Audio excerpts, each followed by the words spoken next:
Então, eu vou começar falando sobre a origem. De onde veio a aromaterapia? Então, a origem da aromaterapia, na verdade, ela é bem incerta, mas se tem vários relatos de que já no Egito Antigo, 5.500 anos antes de Cristo, já se usavam várias plantas, né, aí com um objetivo de cura, né, e de elevar a espiritualidade. Então, lá no Egito Antigo, eles usavam as plantas para fazer ungüentos, para fazer loções, para tratamento, né? Tratamento de feridas, para rituais, como por exemplo rituais de passagem de morte, como rituais de nascimento. Então já existem relatos do uso, né, das plantas lá em 5.500 a.C. Junto com esses relatos, também existem relatos de uso na China, na Índia e, posteriormente, na Grécia e na Espanha. Bom, na Índia, também a história diz que as plantas já são usadas desde muito tempo, né, e foram descritas, então, nos Vedas, e elas são muito conhecidas pelo uso na Ayurveda, né, que é a tradicional culinária, ou uma forma de vida, um estilo de vida que também está relacionado com a alimentação e o bem-estar, né.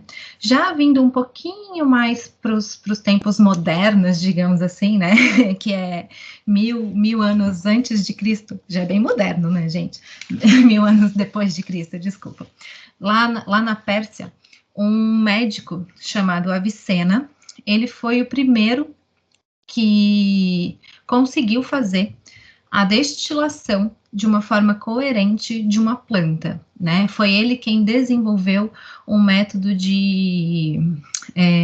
como chama? Um método de deixar o vapor da água que ele fervia a planta frio, para que tivesse um esfriamento mais rápido e o óleo pudesse ser extraído. Então, foi mais ou menos a partir de 1.000 anos depois de Cristo que esse processo da aromaterapia começou a ser conhecido mais ou menos como a gente sabe que ele é hoje. Depois do Avicena, passou-se um bom tempo sem a gente ter um relato muito grande sobre o uso da aromaterapia. E o que se conhece na história é o relato que é da história grega, que está relacionado aí com a aromaterapia, ou seja, com as plantas, relacionado com as deusas, né, que é o que a gente hoje conhece mais comumente. Então, a gente escuta alguns nomes de plantas que estão relacionados com deusas, que são deusas da mitologia, né, de uma história que a gente aprende muitas vezes na escola, de uma forma bem simples, né? Mas, por exemplo, a palavra afrodisíaco que a gente traz para várias plantas e para vários óleos vem da deusa Afrodite e está relacionado por esse óleo trazer mais amor e sensualidade, né?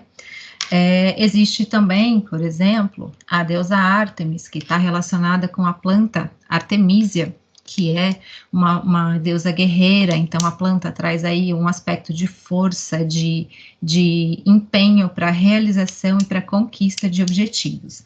Então, a história que a gente conhece aqui, né, no Ocidente, relaciona, então, as ervas, muitas vezes, à personificação de deusas, né, e a história da aromaterapia moderna, que a gente chama de aromaterapia moderna, ela se inicia em 1920, mais ou menos, na França, com um René Maurice Gattefossé, que ele era um perfumista, né, e ele sofreu um acidente no seu laboratório e colocou o seu braço dentro de um tanque repleto de óleo essencial de lavanda, que ele achava que era água, né?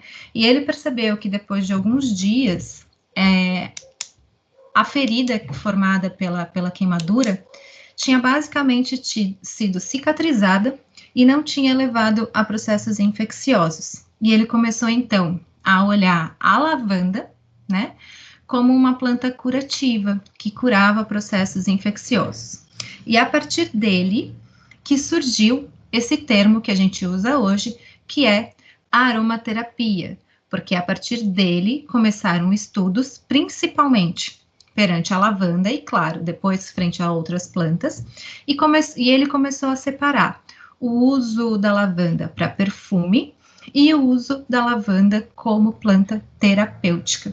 Então, a partir de 1920, que esse termo começou a ser difundido e é o que a gente diz hoje de aromaterapia moderna. Em 1964, mais ou menos, um médico francês, chamava Dr. René Valnet, ele escreveu um livro que hoje é chamado a Bíblia da Aromaterapia, né, onde ele publicou estudos feitos com soldados durante a Segunda Guerra Mundial e estudos feitos com pacientes dele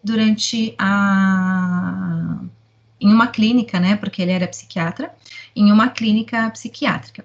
Então, nesse tratado, né, nessa Bíblia da Aromaterapia, ele descreve o uso de vários óleos essenciais com o objetivo de sedar, de tirar a dor, de tratar ferida, de cicatrizar, de diminuir processos infecciosos e inflamatórios, né, todos relacionados com vários óleos essenciais que eles usaram durante a Segunda Guerra Mundial. E a partir dele, né, a partir de 1964, se teve aí duas escolas de aromaterapia, que é a Escola de Aromaterapia Francesa e a Escola de Aromaterapia Inglesa, que são as duas vertentes que são utilizadas hoje. Qual a diferença de uma para outra? Bom, na Escola de Aromaterapia francesa, quem usa os óleos essenciais ou quem prescreve os óleos essenciais são médicos. Então, os pacientes passam por consultas médicas e, junto muitas vezes com medicamentos alopáticos, o médico dá uma receita para que esse paciente compre um óleo essencial e ensina ele como usar esse óleo essencial. Muitas vezes, por essa escola francesa, existe indicação interna, de uso interno de óleos essenciais. A vertente que a gente usa mais aqui no Brasil, né, que os aromaterapeutas aqui aprendem e que é mais difundido, é a escola inglesa, que é onde usa-se os óleos essenciais para conforto e para bem-estar, né, e onde não se indica tanto o uso interno dos óleos essenciais. Então, existem essas duas vertentes, né, a vertente francesa e a vertente inglesa, e as indicações são feitas de maneiras diferentes.